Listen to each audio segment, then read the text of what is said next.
like a load of notes here just about like what I was going to talk about, but a big part of it was, so like for the studio managing bit, I've had to do things like learn about tax. So like I've talked to HMRC, you know, our tax revenue people here. And this is a good story, talk about imposter syndrome.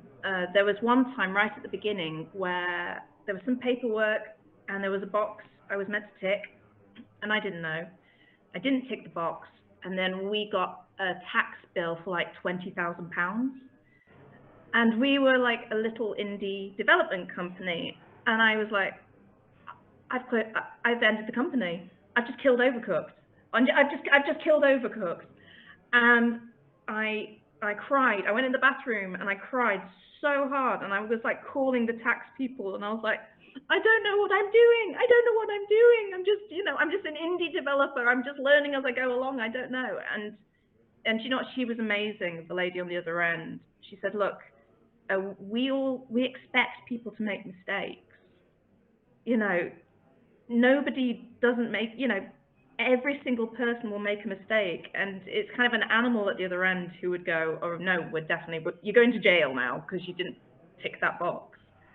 And everything was fine. And I think that taught me very early on that, you know, even if you do make an absolute hash of things, if you still love it and your passion is there and you want to learn about it, especially if you enjoy learning about it, you will ultimately get there. And it's incredible. Honestly, I have like, my self-esteem is just like, brr. But I'm being amazed what my brain has been able to pick up, especially with like the internet now. We can just go on and listen to talks from people, you know, if you've got a busy mind. And yeah, imposter syndrome, I don't think that ever goes away. Sorry, there's not like really a thing for that, but the only thing that you can carry with you is that, especially in our business, no one really knows what they're doing. A lot of people are very good at acting like they know. I love my sister. She's got a thing of calling it cock-a-doodle-doing. You know, like a rooster will go cock-a-doodle-doo and make a lot of noise. And she was saying, you know, they're the people who try to cover up what they don't know with a lot of sound, you know. So you'll meet people who'll make you feel small. And I always like to think of my sister and go, yeah, chances are you don't know what you're doing anyway. And, you know, as long as you're interesting and you're passionate and you're open to learning, I don't think you should really have imposter syndrome. And if people, you know, don't like what you do, then it's not your problem, is it? Oh, no. I should have a look at the questions. I'm looking at the questions for you. Don't worry, Gemma. One of them that I just want to draw out quickly was one that Olivia actually pitched, was how has your creative process changed since moving into gaming? And I think this is relevant to what you're talking about. Like, if you're willing to learn, there's a way. And so what have you learned writing specifically for gaming? What has that taught you? Yeah. Oh no, I loved this question was like, how do you nurture your artistry was one of the things she asked. I was like, oh, I love that. And do you know what? I think this is kind of linking back to what I was just saying about, you know, once you let go, once you don't worry so much about being right and having all of the answers, you start kind of being more open to asking, you know, weirder people about what they think, and then you kind of come up with more interesting answers. Like, so the way that I've been developing my art since writing for games specifically is I've been looking at, like, I love the way video games writing is, it's very physical.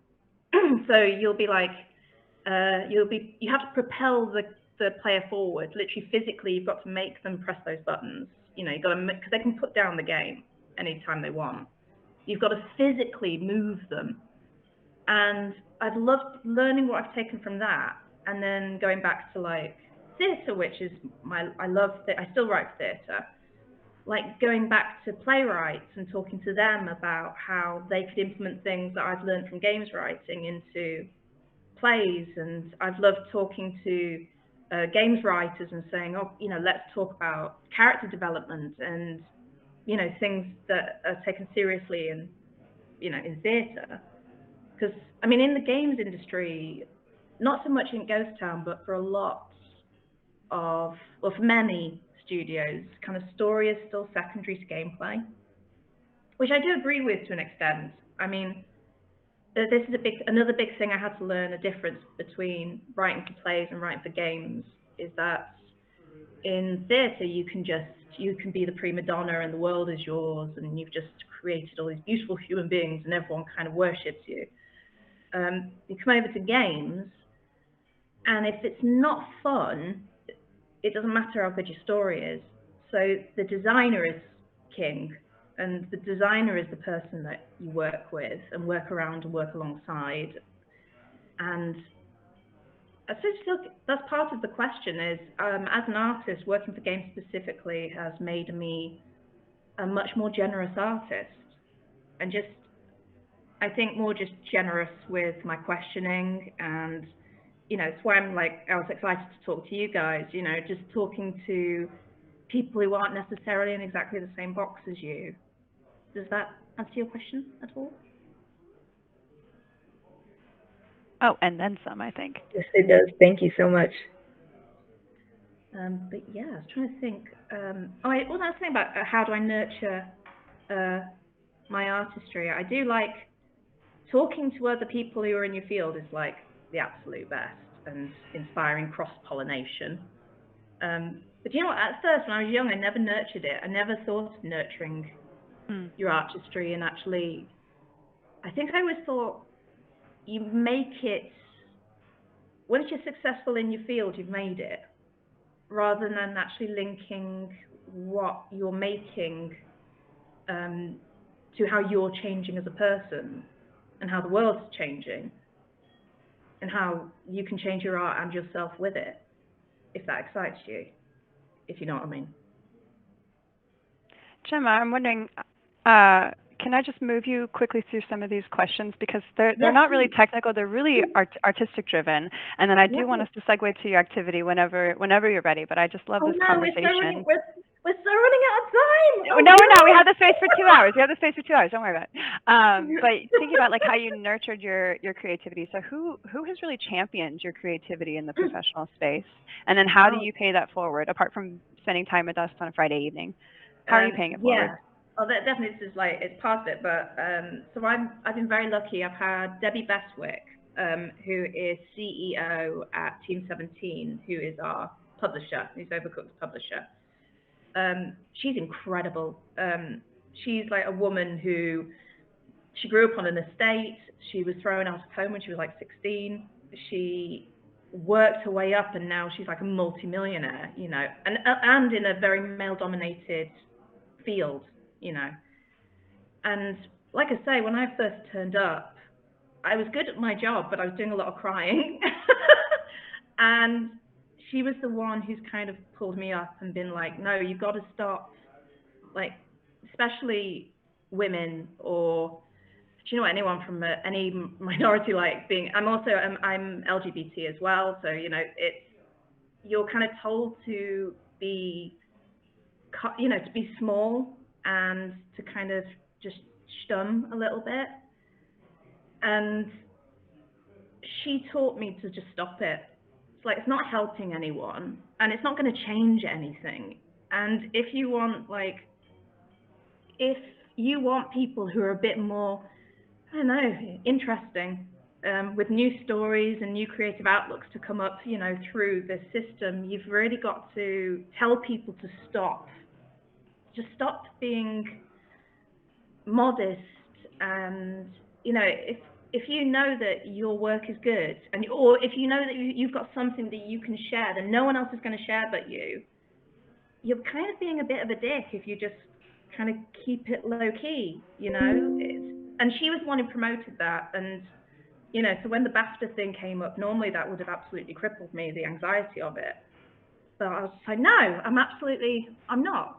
I'm gonna sit there and be like, yeah, I am, hello, I'm a strange gay person, and look, everyone's looking at me. Let's promote more people. So as far as paying it forward, I like to do a lot of talks with people, from like I say, LGBT, working class backgrounds, neurodivergent creatives. I love talking to people from who don't get like a head, you know, who don't feel good about themselves, really.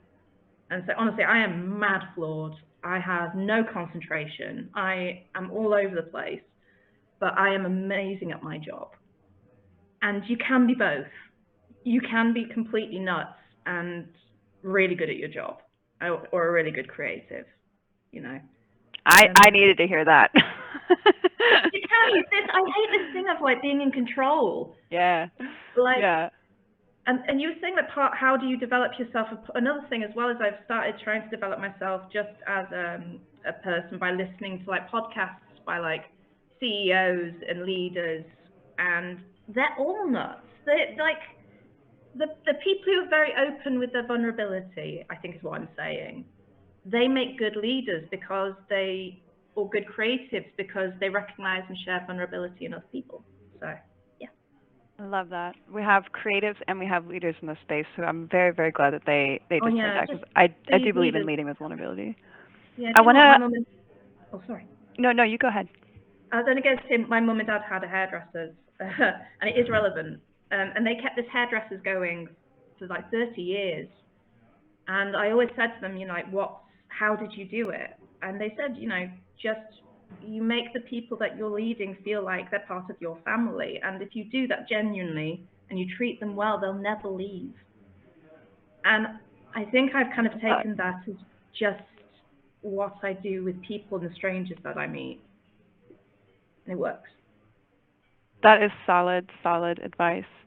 It works. Gemma, I want to be a good friend to you and navigate your attention to the chat, because there's two really juicy questions in here, one from Toby and then the other from Devarshan. So I'll let you read through those and pick which one you like to answer. Let's have a look. How far are we going? Let's have a look. So from Toby, you mentioned your realization. Let's see. Inspire, and who is the other person, sorry? And then Devarshan. Okay. So the questions are, you mentioned your realization that the acting career wasn't fulfilling. As an artist, that can be overwhelming or distressing as a thought. So how did you make it through that emotional and mental weight? And then Devarshan at 1226 asks, gaming, metaverse, and almost anything futuristic is developed based on fictional stories like Hollywood, Snow Crash, or Ready Player One. So as a game writer, how do you generate your own ideas? And then good follow-up, what are the criteria that game developers set upon before having you start writing or conceptualizing? Okay, those are great questions. Well, I'll start with Spice because that's kind of a quick one. Is as far as it being overwhelming, it really, I think it's quite freeing, because I think if you find yourself creatively, you're stuck or you're jamming against something or it's just not working for you, it might just be that you've changed, you know, and you're still trying to do the old work. And that's how it was for me. And, you know, I might come back to acting, I don't know. But at the time, I just knew that I didn't want to just be loved by everyone, which I think I thought was what I wanted originally and why I went in. And actually, I wanted to look more into people. And I was really excited by that. So rather than thinking, oh, no, yeah, you're leveling up. It's you know, it's a great opportunity. Just, you don't have to be stuck doing the same thing. You're an artist, you're fluid, you know, it's cool. And as for the second question, that is so, as I get to how do I generate my own ideas?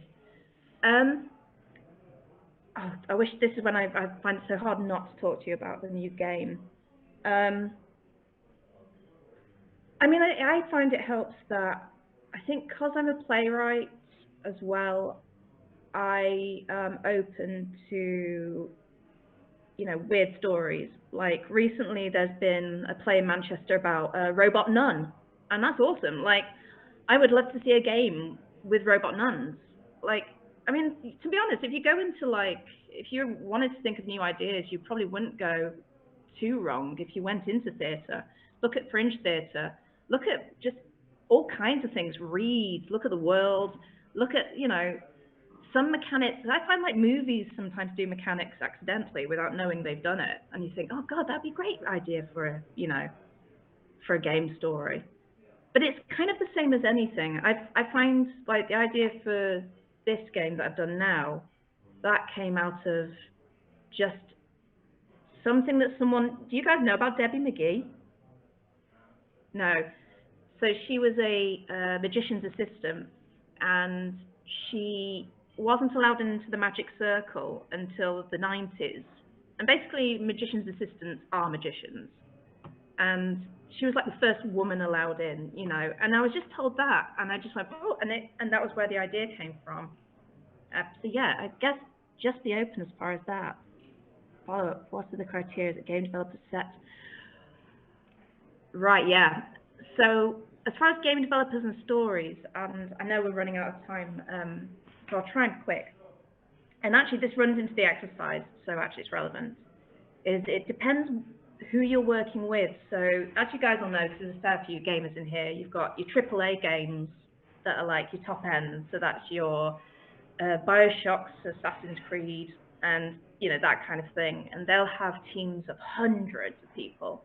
And then obviously you've got indies, which is me, and we're a team of 3 people working in our attic, you know. So what can happen with writers and story is, all right, worst case scenario, you're brought in after the game's been made, everything's done, everything's completed, and they'll say, oh, can you make a story that fits this? And I've met writers who've had to do that, and that would be another crying in the toilet for me. I couldn't do that. I'm not that kind of writer. But the way it works.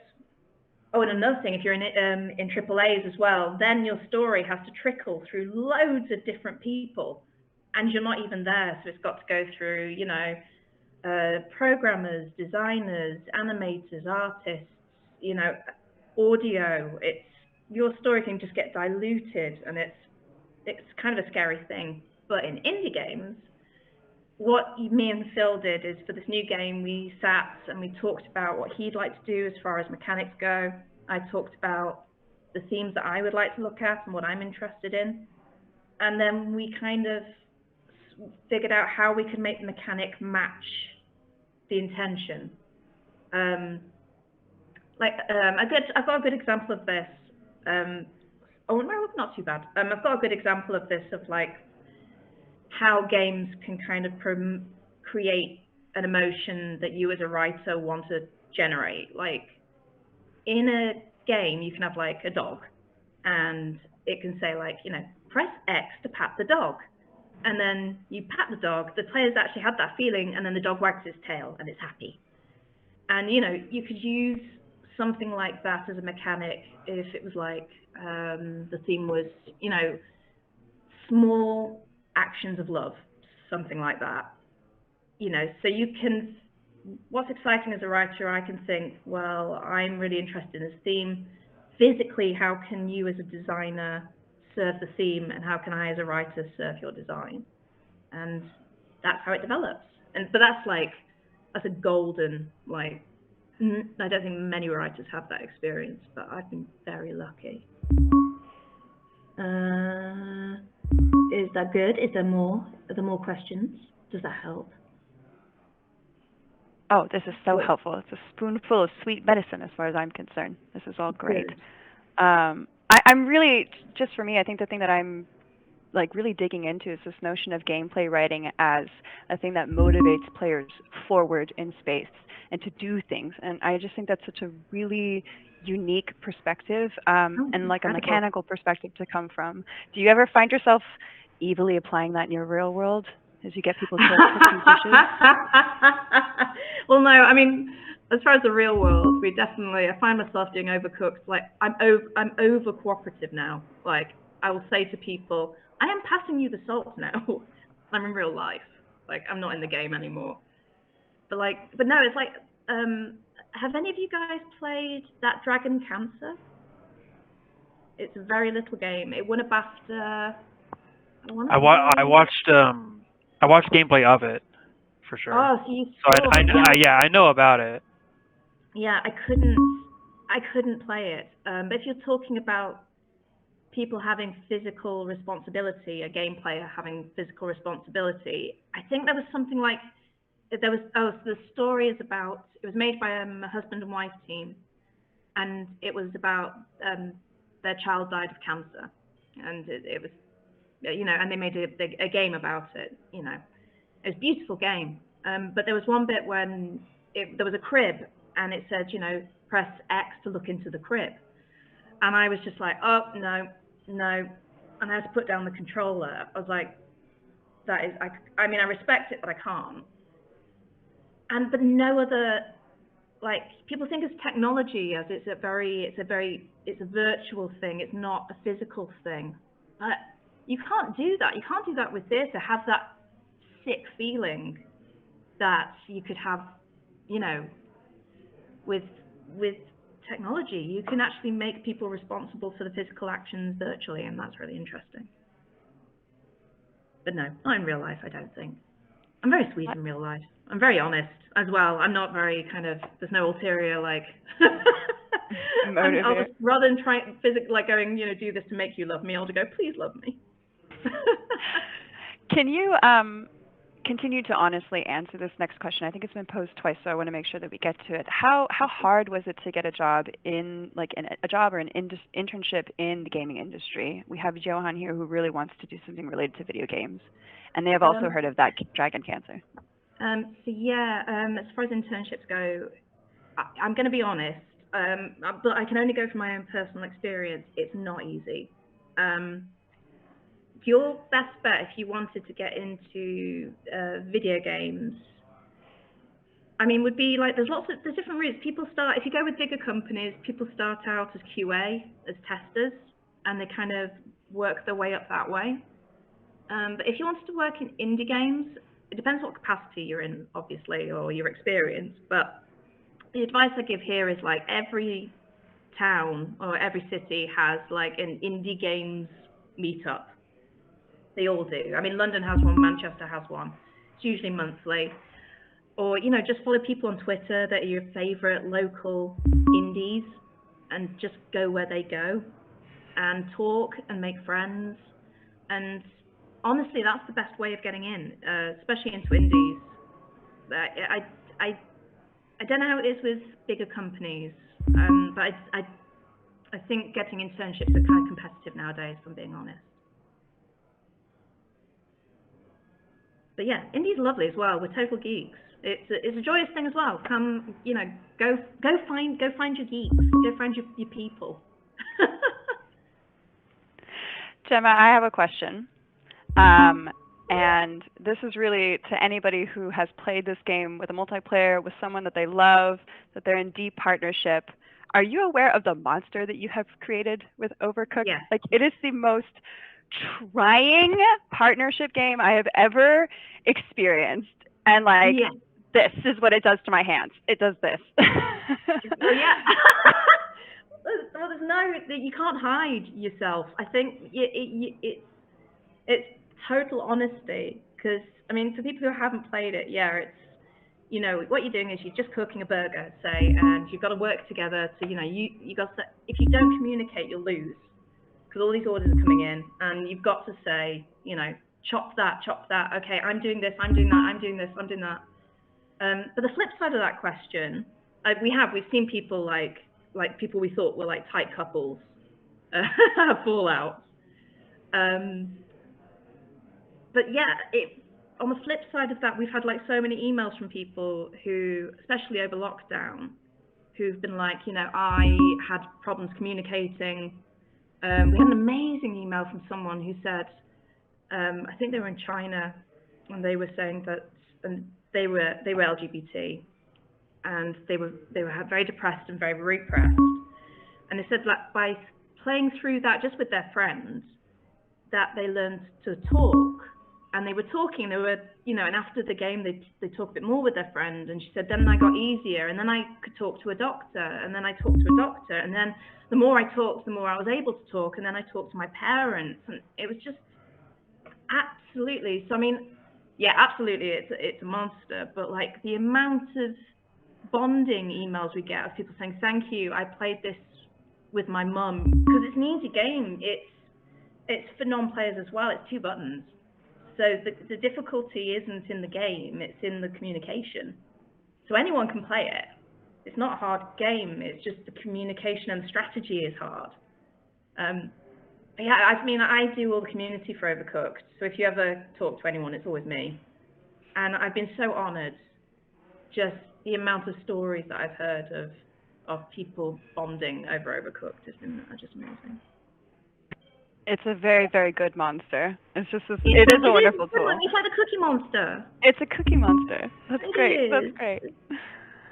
Okay, y'all. I have a question that I'd like to ask.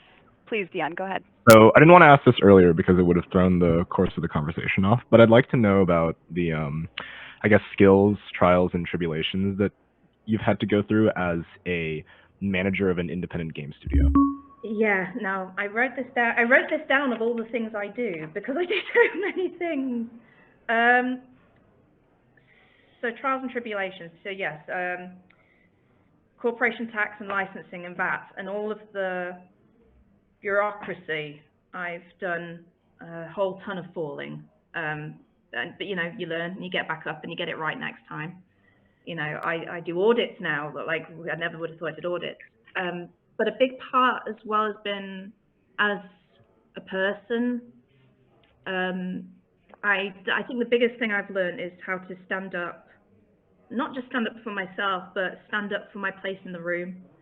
That was the biggest trial, I think, because I am quite a gentle person, as you can tell. And another thing I'm proud of is I'm still a gentle person, but I don't take nonsense. You know, like one example, I was at an industry event when I just started out, and you know, and Phil and Ollie were talking to a group of guys who were all in the industry, you know, and I came over to join, and someone looked at me and said, "Oh, go away, woman, the men are talking." And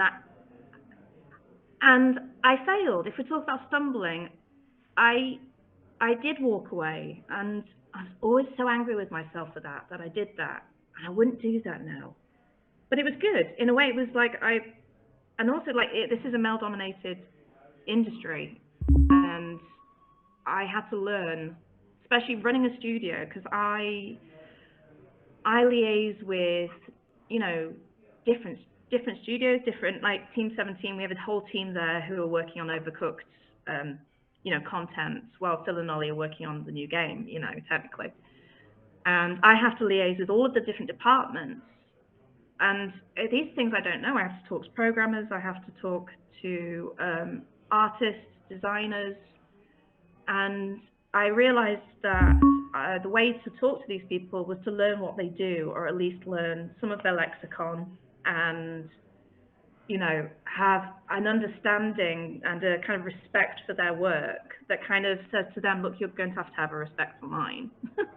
And you know, that was a big one, I think, for running a studio, was getting around all of those people, and there's so many people, and we do lots of things with merch and sales, and a lot of those people are very, you know, salesman kind of orientated, very business driven, that kind of the 80s vibe, and I stumbled over that at first because that's not who I am, but you know, this is what I've been saying, is you can do hard things and still keep your integrity and still keep your soul and not have to change who you are, and be really, really good at learning, just looking things up, asking questions. I know that's a real cliche, but you know, finding people you trust as well. I mean, that's been a big thing, is I've managed to find a community of people I've worked with along the way that I've been able to go back to and say, someone's asked me this question, I don't know what that means. And they've been able to tell me, you know, yeah, I don't know if that makes any sense, but yeah, learn, stay true to who you are. Definitely don't pretend to be like people who are pretty ghastly. And eventually people like us will hopefully take over the world. Isn't that it? The meek shall inherit the earth, isn't, I guess that's what I'm working towards. Yeah, thank you. That's really helpful. Cool. Any other questions for Gemma? You can popcorn them out in the chat or just unmute yourself and holler. Otherwise, Gemma, I know that you have a very exciting writing activity for us. Oh, and I want to make sure that we get to it. Yes. For everyone. I'm not going to make anyone share, and we won't have time, to be honest. But it gives you kind of an idea of just like the hectic nature of writing for games, basically. All right, so has everyone got a paper and a pencil? Nope. let's give everybody maybe 1 minute to get those yeah, things. I will give you 1 minute to get a paper and a pencil. Can I use a notepad on my desktop, or? Yeah, oh yeah. Or Right. sorry, you see I'm old school. Yeah, or of course, or your notebook, or Right, anything, okay. anything that makes you happy. All right, cool.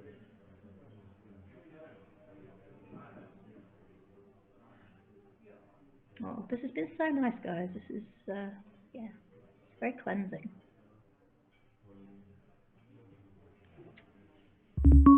It's been very informative and very reassuring for a lot of us as well, just to hear this coming from you. I hope so, because that's Especially the part about being reassuring. I agree. yeah, I mean, that's the biggest part. The thing to take away from me is that I am just a normal person who's kind of shy, and you can still kick ass. You can still kick ass, and you don't have to change who you are. You've just got to get smart. You've just got to get very smart. That's all.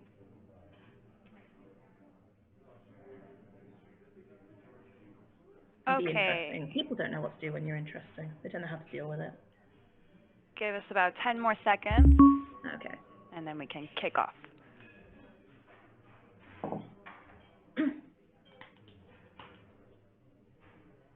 And then, Gemma, we can keep working without music. If you'd like me to put the music back on, just let me know.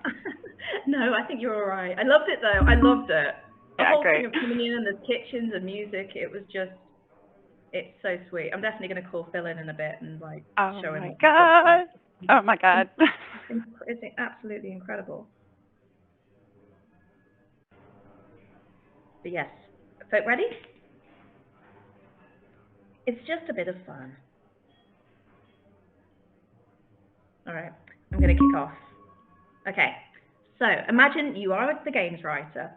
Okay, so you're working with the games designer. You want to write something along the theme of love is in the little things. So that's your theme. Love is in the little things. That's your main statement.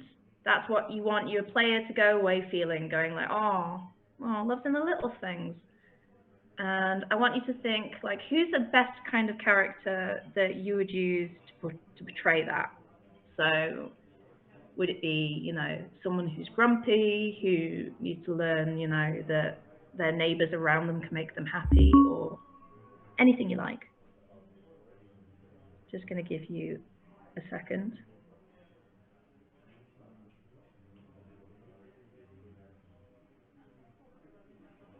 Okay, and now you're talking to the designer, and the designer says they want to make a 2-player game, and it's going to have 4 characters, and you'll be 2 players, and you'll go between all 4 characters. You know, you'll get to play, both players will get to play everybody, and it's like a top-down game. So it's if everyone knows what I mean by top-down, it's literally like you're looking, you know, you're looking down on the characters. Okay. So what you need to do now is you've got to have your 4 characters. So your first character, your lead, is the person we were talking about who represents that message for you, the best person to express love is in the little things. Who's going on that journey? So that's going to be, and you can number it, so that's player 1. I mean, that's character 1. Okay, I should write this. 1 is your lead. Okay. I don't know if what I write on here comes up. Does it come up? Yes, it does. Okay. Character 2 is your main relationship. So that can be, you'll see how dyslexic I am now. Yep, there it is. See? Told you I was. Relationship. So it can be, you know, a romantic relationship. It can be a parent, a child, anything like that. Number 3 is your comedy relief. And number 4 is your antagonist. So they're, you know, they're the baddie, or the person who's getting in your lead's way. And I'm going to give you, how long have we got? Okay, Not long, so I'm going to give you 5 minutes. Cool.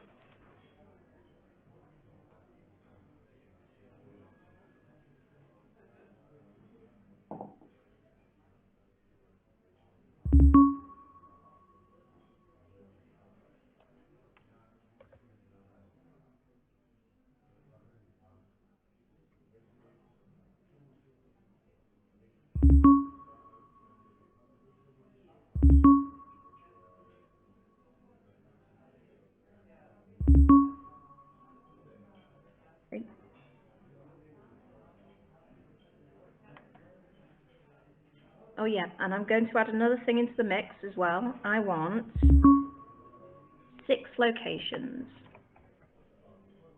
So these will be, each location will be like a playable chunk. So, and they can be anything. They can be like in the sea, you know, in the sky, on a mountain, in a dungeon. Anything that would be fun for your story. While you're doing that as well, another nice thing about games as well is just like your possibilities are limitless. When you're saying about coming up with new ideas, it's kind of easier. You can do anything in games. You just got to be flexible, as you will learn in a minute. These are great comments in the chat, guys. This is so nice. It's really interesting.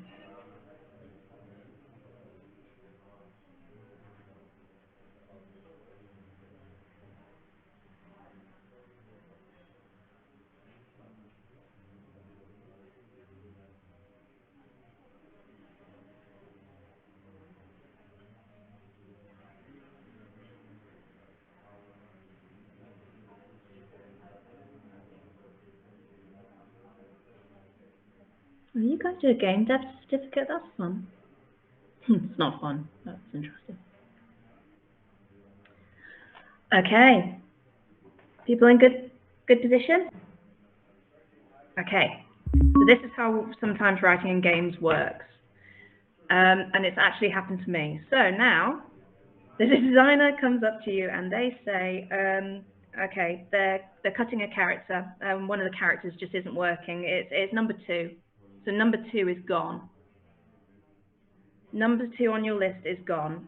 Oh, and also your 5th location, number 5, is now number 1. So they've moved things around. How can you make it work? So again, that is 2 is gone. And location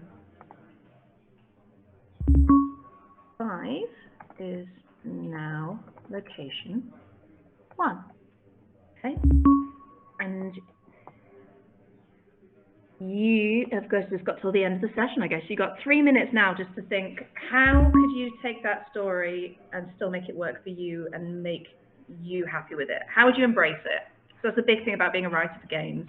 Like if we were doing a big session on games writing, that would be the number 1 thing I'd be teaching you, is that it's a collaborative experience. And I love it. I find it really fun, but you just can't be precious about your work. So yeah, have a think. See if there's like a way you can actually like take that and, you know, I've done this in the past with writers and they've got to go, actually, I prefer my story now.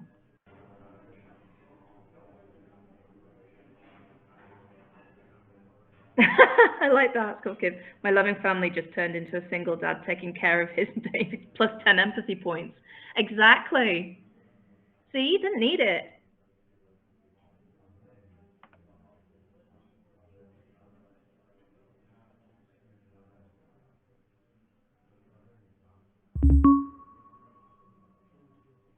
Yeah, I like. So I've had a character die. I was talking to a writer who was a games writer who was saying that they'd like to play a game with all the characters who've been cut out of other games all together in their own game. I'd love that.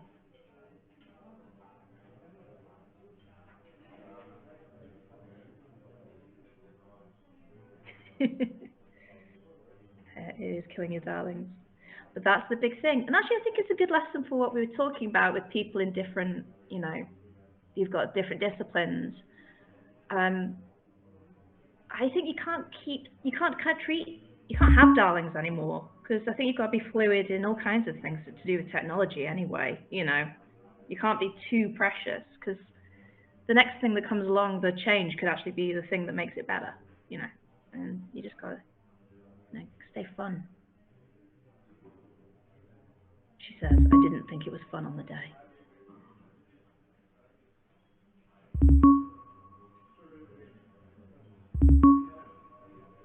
All right, in the last minute, is there anyone who'd like to share, who got something and they were like, actually, I thought that was interesting? I can't see hands or anything. Is there anyone who wants to have a go? Or is everyone scared? I think everyone is a little shy, but let's do this. Let's do a waterfall technique. And what I'd like to see is maybe everybody could just share what their lead character is. So to do a waterfall, you're going to use the chat, and so everybody just type what your lead character is, and that is who is the agent that's moving you through this world, who's really representing that love is the little things. I think everybody's going to have very different answers, so I'd love to see that starting point.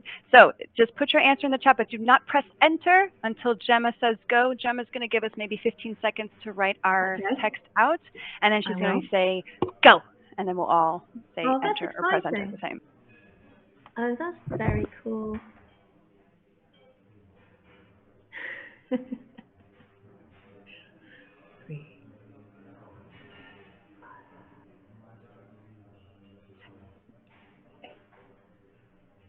10, 13, 14, 15, and go.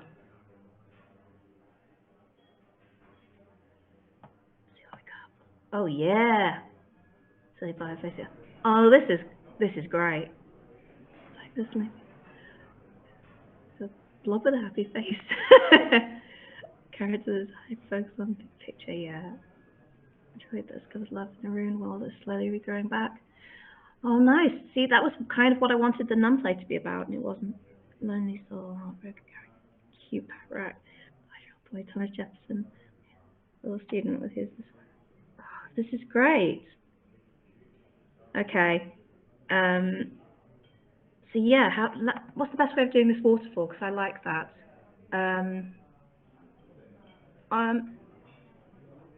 Actually, yeah. Okay. So can we do the same thing again? But can I ask? So, what was the biggest thing that changed about this character, your lead, when character number 2 was cut?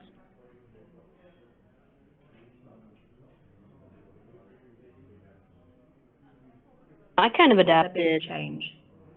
I just kind of moved around player 2 and player 3, if that makes sense. Or actually, it was kind of weird. So, player 2 was gone, and player 2 was the main character that I was doing. So then, oh, wow. yeah. So then, really fast, character 1 became character 3, and the character 3 became character 1. But now character 1 is the main character. That's fun. Can I do the waterfall thing again?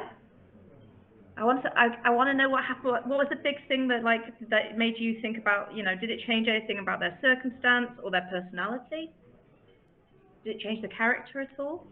All right, I'll give you 15 seconds.